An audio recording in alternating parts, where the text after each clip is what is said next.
Issue 1, mea culpa. Your government failed you. Those entrusted with protecting you failed you. And I failed you. We tried hard, but that doesn't matter because we failed. And for that failure, I would ask, once all the facts are out, for your understanding and for your forgiveness.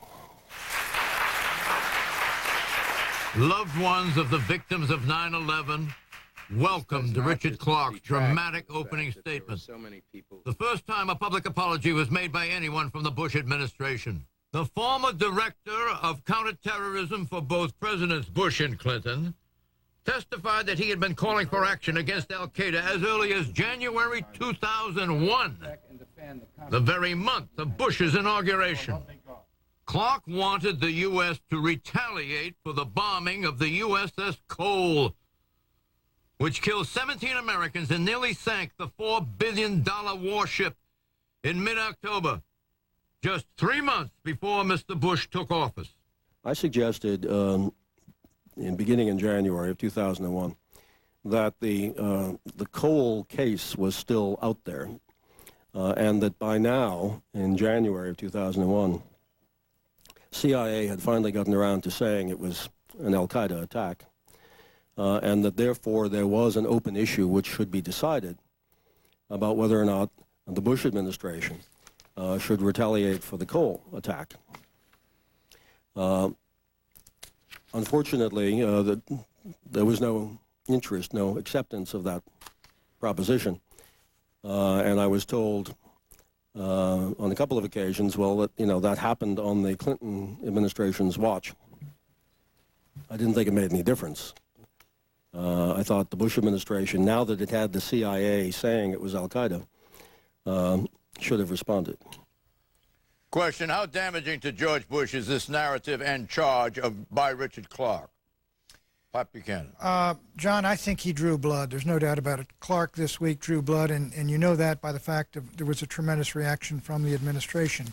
But my feeling is he was more effective when he talked about the obsession with Iraq on the part of Wolfowitz and Rumsfeld from day one, right before 9/11 and after it.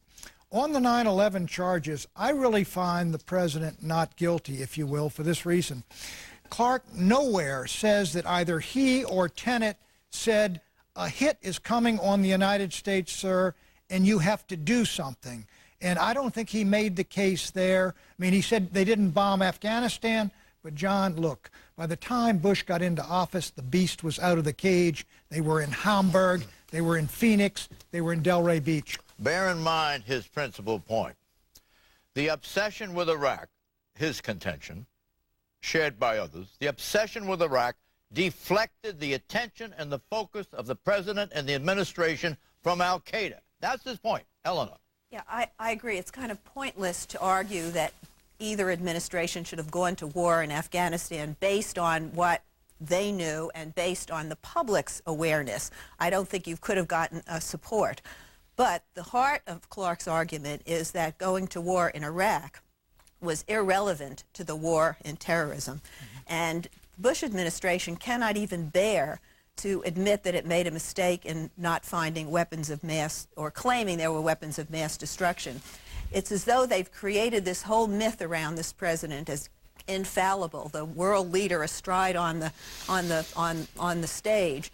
And if they admit any fallibility, it's as though the whole image begins to collapse. And I think it's one of the most unappealing characteristics of this administration that they are so cocky. Before I turn to our distinguished guest, Mort, on my left here, and then the other distinguished guest, Lawrence, not actually comparable distinction. Not at all. No, not I wouldn't claim that. All right.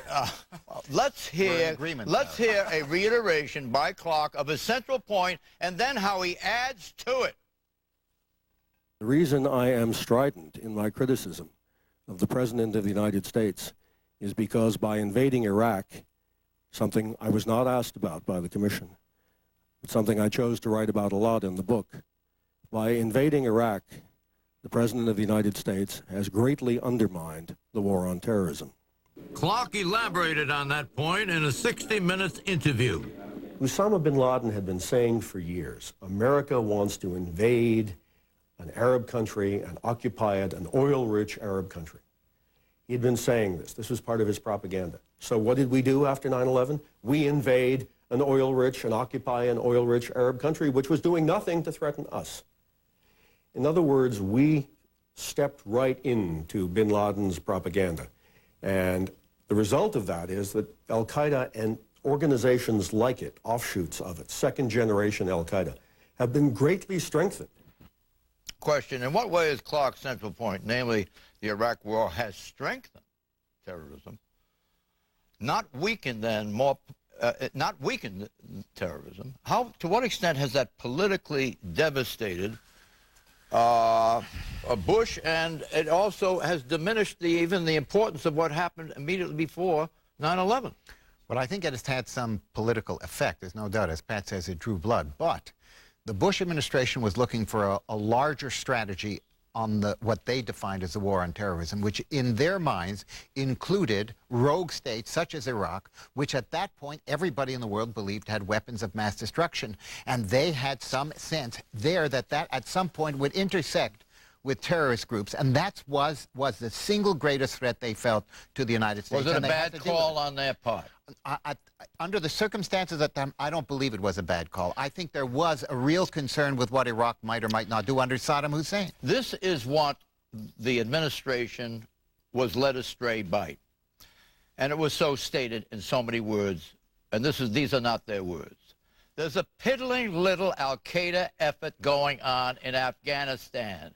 We believe that goes nowhere without the power, the infrastructure, and the money of a state government. Right. And that state government, Wolfowitz had been saying for a year, 2 years, he wrote to Clinton on this, and then he tooted Condoleezza Rice at Kennebunkport, who in turn tooted Bush. Do you know about that development? Yes.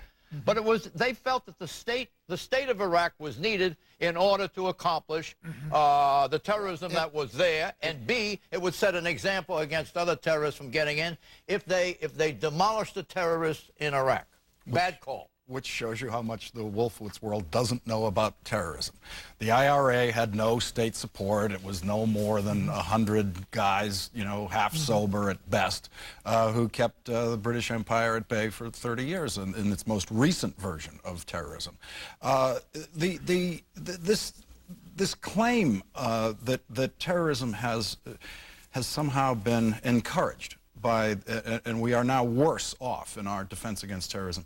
What the media hasn't noticed about it is that it's a complete guess, is that he has absolutely no evidence to submit to support this. We're all guessing about that. Have we increased terrorism or decreased terrorism? Bob Kerry, who was very sympathetic to Richard Clark's testimony, contested this particular point with him and said, how do you know that terrorism has increased? How do you make that argument? And Richard Clark's answer was completely non-responsive. It sounded nice, it was filled with words, but it was completely non-responsive. Is he not sustained in his argument, though, by reason of the al-Qaeda entry and usurpation of much control in Iraq? In other words, is there a danger of Iraq becoming a terrorist state? It's certainly a thing he can argue. It is not a thing he can prove. We are taking statements from Richard Clark as if they are fact, and they are just assertions. Clark said that there has been a reconfirmation, a reinforcement of the motivation of al-Qaeda. No facts to back that up. It may be. Well, they're getting more sophisticated. He's guessing about the... All right, Eleanor. The administration's argument is that going into Iraq would make terrorism better. We're arguing whether it keeps it neutral or makes it worse. And it seems to me that if you talk to if you talk to anybody in the counterterrorism world, they are supporting what Clark says. Nobody was a fan of going John, there are two facts. John, let me introduce. There are good guesses and bad guesses. And this is a damn good guess. But John, there's two facts here. There's two facts. Look, one is Iraq, whatever you say, it had a country, it had a state, and it had an army. It is now a failed state, and all these elements are pouring in there and killing Americans. Second, throughout the Islamic world, from Marrakesh to Malaysia, Bush is hated, the United States is hated. The spawning ground out of which these terrorists Let him finish. No, the well, it's worse spawning now. ground is activated, and more of these Yeah. people. Let him finish. Let him finish. Okay. Excuse me, I want to say one thing. Going into Iraq rallied the Muslim base. It's at the evident poll. on its It's face. evident. Few polls. Well, These are guesses. Yeah. They might be true. These are Have you guesses. been reading Can we about all- Madrid? Can we all admit that they're and guesses? what's that occasion? Was Madrid going to happen anyway? Oh, well, You have now- no evidence for what you're I saying, don't. Laura. I have no evidence as to whether terrorism has gone up or we down. do know this. There is one piece of good news coming out of Iraq. Let's make this clear. The economy of Iraq is really showing extremely well, believe it or not. That's right. I agree with that. And it's too early to tell what's going to happen to Iraq. There is no doubt that there are transition problems as we move from one kind of regime that has been there for 30 years to a new one. I don't disagree with that. But whether it'll be better or worse, it's too early to tell. But let me give you evidence where there is better. Libya. Libya is an example where a country looked at what happened in Iraq. Iran, I can tell you, because I was directly involved with Iran, and I was involved in a meeting with Yes? You have good news out of Iran? Absolutely. Surprise us. They were absolutely concerned about regime change being threatened in Iran, and they were prepared. Look, they began to deal. Cooperating with us on the nuclear question? Well, they began to cooperate with France, Germany, and England on the nuclear question. It hasn't worked out at this point. No, quite the contrary from what we are hearing. I don't what think- about Syria? Syria now has refused to cooperate to a considerable extent. Well, Syria story. has cooperated with us on intelligence and dealing with terrorism, not in dealing with us. They did before Iraq. Look, Iran helped us in Afghanistan passively. Pakistan did. Libya was with us. I think what you've done is the cancer has been metastasized by the invasion. Let's move out with this. But you're right, okay, it's an opinion. the human toll, U.S. military dead, 587. U.S. military evacuees, 14,600, an estimate, since the Pentagon has refused to release updated figures in over 3 months of repeated requests. Iraq civilian dead, 13,000. That's an estimate. Exit. Did Clark's contrition persuade you personally that his motivation is a sincere concern for the country and not partisanship? Pat Buchanan. I think this is a man who has 3,000 dead people on his conscience because he failed in his job, and he says, I failed, but they didn't follow my advice, so they failed too. I think there's an element of bitterness here, and there's an element of payback, and there's an element of genuine contrition. What about that number? It's now 3,587. I mean, I know what you're talking about, but I think he also made it clear he has that. Let me give you the numbers Besides from Iraq. the Go 12. to Mort's point. The final returns are not in from Iraq. They really aren't. The final returns are not in. Hey, Whether how it was final wise is or not. final? Like 10 years? 10 years, Iraq is going to be a if Iraq- wonderful story. There's not much doubt about that. If it's a wonderful story, 2 years from now, But we don't put young men into battle and women to lose their lives or become home maimed because we want a regime change. It was not a necessary war. I agree with you. The gotta- question is, will it turn out to have been a wise This war? was a war of choice, and if you favored it, you think it was worth it, then you can abide those deaths. Eleanor, Otherwise, you cannot. It is an epic. I think it's an epic failure and disaster. You cannot because this war was unnecessary. I'm agreeing with you. You cannot send young men and women into battle if they're functioning as mercenaries. You've got to have a real imminent threat to your national security. I agree, and the president owes this country and the world an apology for taking us to war under false pretenses. Let me answer your question about whether it was partisanship or a sincere concern for the country. I think it's both. It's a partisan concern Which for the is it country. dominantly?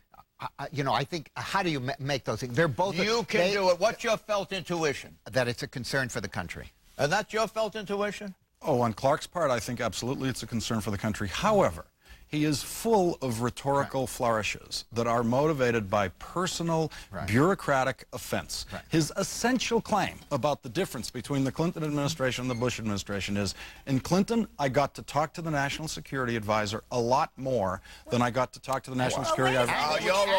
I'll read it for you word for word if you want. It's right here in his That does not He was demoted. He was demoted from the principals to the deputies. I spent less time talking about the problems of terrorism with the National Security Advisor in this administration. That's his under oath answer to what the difference was. How do you interpret that? That establishes the level of interest on the part of the administration. It does not. It establishes a use of time. The answer is the five of us feel that dominantly this man was speaking from conscience. Issue 2, Bush fires back. I knew before I wrote this book that the White House would let loose the dogs to attack me. The White House this week painted Clark as a shameless self-promoter, a disgruntled ex-employee, a Democratic partisan. Dick Clark just doesn't know what he's talking about. He wasn't involved in most of the meetings in the administration. I think he's taken an opportunity to sell a book and take advantage of the publicity that comes with a 9/11 Commission hearing and in the heightened political season, and I'm disappointed in Dick Clark. His best friend is Rand Beers, who is the principal advisor to the Kerry campaign. But the Rottweiler lunge came on Wednesday when the transcript of an August 2002 background briefing, given 1 year after 9/11 by Clark to reporters, was published. In that briefing, Clark says the Bush administration had decided to, quote, adopt a new strategy that called for the elimination of al-Qaeda and, quote, add to the existing Clinton strategy on al-Qaeda and to increase CIA resources for covert action fivefold to go after al-Qaeda before 9/11. The former governor of Illinois grilled Clark on whether those August 2002 statements contradicted his book. Mr. Clark, as we sit here this afternoon, we have your book, and we have your press briefing of August 2002. Which is true? Well, I think the question is a little misleading. Time magazine ran a somewhat sensational story. I was asked to highlight the positive aspects of what the administration had done and to minimize the negative aspects of what the administration had done. And as a special assistant to the president, one is frequently asked to do that kind of thing. I've done it for several presidents. Well, okay. Well, what it suggests to me is that there is one standard of candor and morality for White House special assistants and another standard of candor and morality for the rest of America. I don't get that. I don't think it's a question of morality at all. I think it's a question of politics. Question. Pat Buchanan. Yes. You've been in a similar position for several presidents. Yes. You've even run for president. Right. What did you think of his statement that you're asked to go out there and accentuate the positive and eliminate or mute the negative? You cut out the negative, John.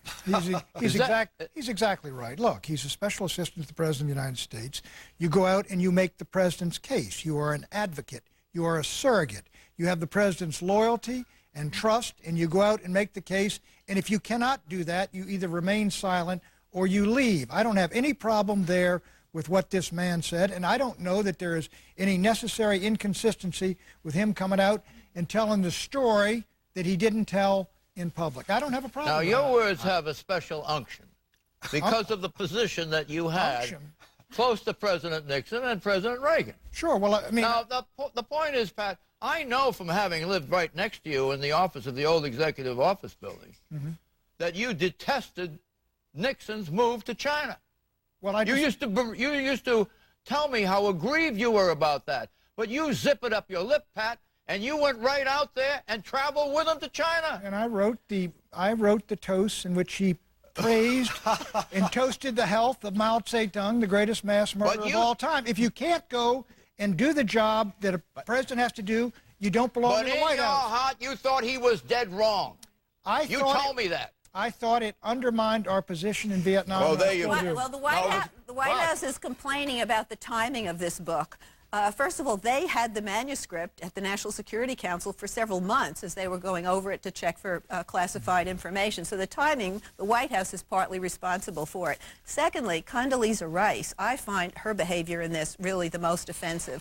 She's all over television. Okay. She's got an op-ed, yeah. but she refuses to testify in public. Why? Because you have to take an Let oath me ask if you this. testify in public. Yeah, and she's got a series of queuing off conflicting that and moving statements. away from her and looking at the entire administration, was it a good idea to mount this counter-offensive against Clark from so many different sides and to such a deployment of resources and personnel? Well, I think it's overkill and it backfires, but the reason they did it is because Clark's assertions go to the very heart of Bush's campaign for re-election. This is a It careful, strips away his All aura right, this is of a wartime president. This is a who's careful effective. risk calculation. If you say nothing, then it travels along on its own John, track. you But if cannot- you say John, you cannot. something, you run the risk of building it. John, What cut do it you- out. You What cannot. do you want to say about it? Andy Card did it right. Everybody else went into big rhetorical overkill. Andy Card said, look, it's selling books. He underplayed it, did it beautifully. Condi Rice should not have been going on TV saying Dick Clark doesn't know what he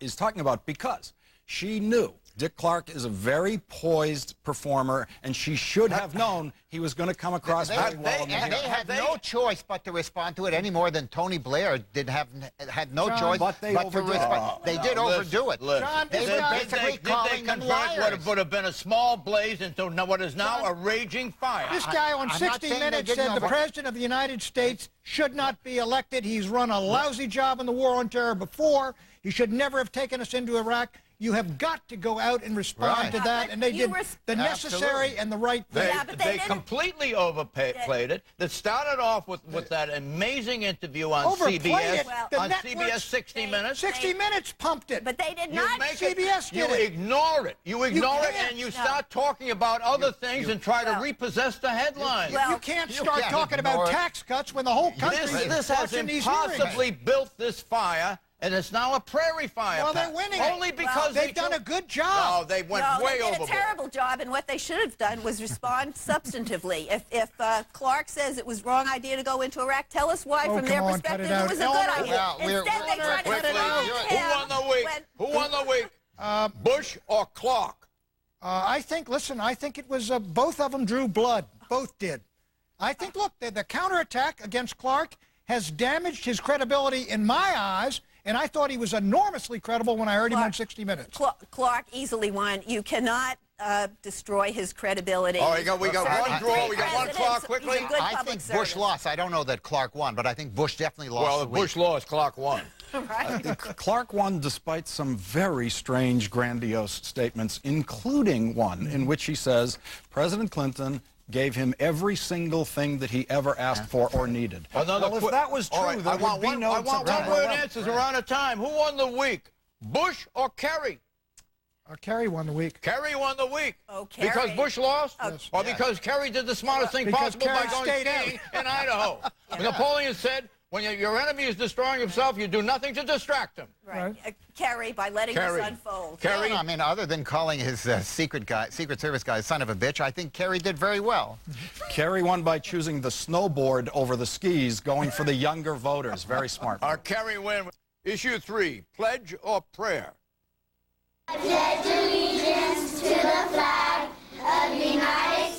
Millions of children in America recite these words every school day. One nation, under God. But maybe not for long.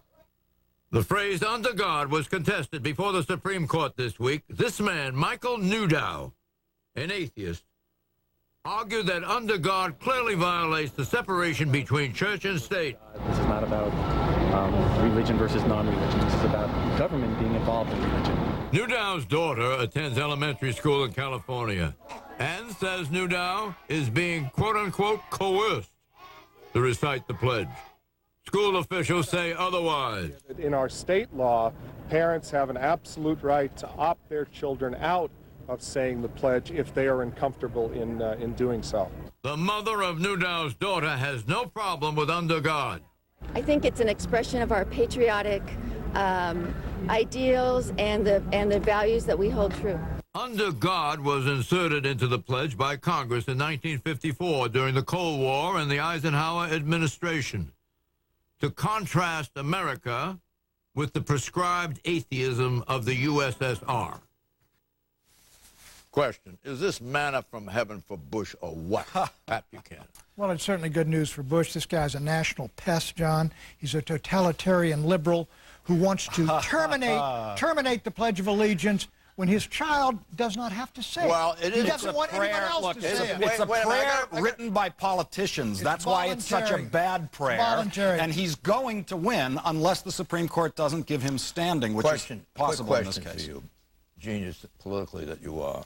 It puts Bush in a quandary. He should normally file an amicus brief defending the under God. But he gets more mileage out of it if the court throws it out. Eliminates under God, because it will drive the fundamentalists up the wall and angry people vote. So what should he do? It was a good. He's done everything he has to do. It was a good week for Bush. He had the Solicitor General in there arguing. Should he file the amicus brief? Ted Olson was arguing the case in the Supreme Court. Out of time. Bye-bye.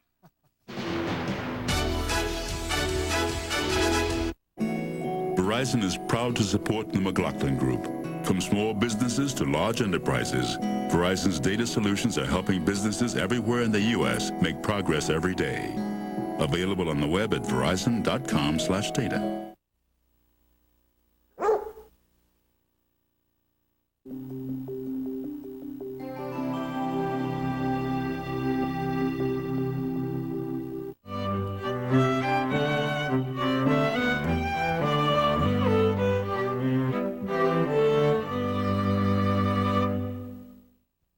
Hi, I'm Maynard Orem. If you recently became a contributing member of OPB, I thank you.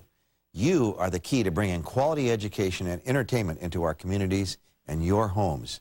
Without member support, the programs you see here on OPB simply wouldn't exist. Thank you for becoming involved, and thank you for making a difference in the future of OPB. Next time on Nature, Ireland, a mythic landscape seemingly locked in time. But in fact, this is a country sculpted by change and the dynamic partnership between people and nature. Join us tonight at 8 here on OPB. Oh, no, you don't. An unforgettable charmer returns to ExxonMobil Masterpiece Theater. He's up to something, you mark my words. Why are you hiding in the cellar? I'll explain later, lad. You're a rascal, Silas. Albert Finney is My Uncle Silas. Join us tonight at 9 here on OPB. Welcome to Antiques Roadshow. I'm Lara Spencer. Won't you join us in our search for America's hidden treasures? Wow. Oh my God, I'm rich. Antiques Roadshow, next time from Savannah. Don't miss it. Monday night at 8 here on OPB. Antiques Roadshow is coming to Portland. We're looking for a few large pieces of furniture. If yours is selected and you live within a 50-mile radius, we'll transport it to and from the show. Send photos and the item's history to Antiques Roadshow, 124. Here on Cape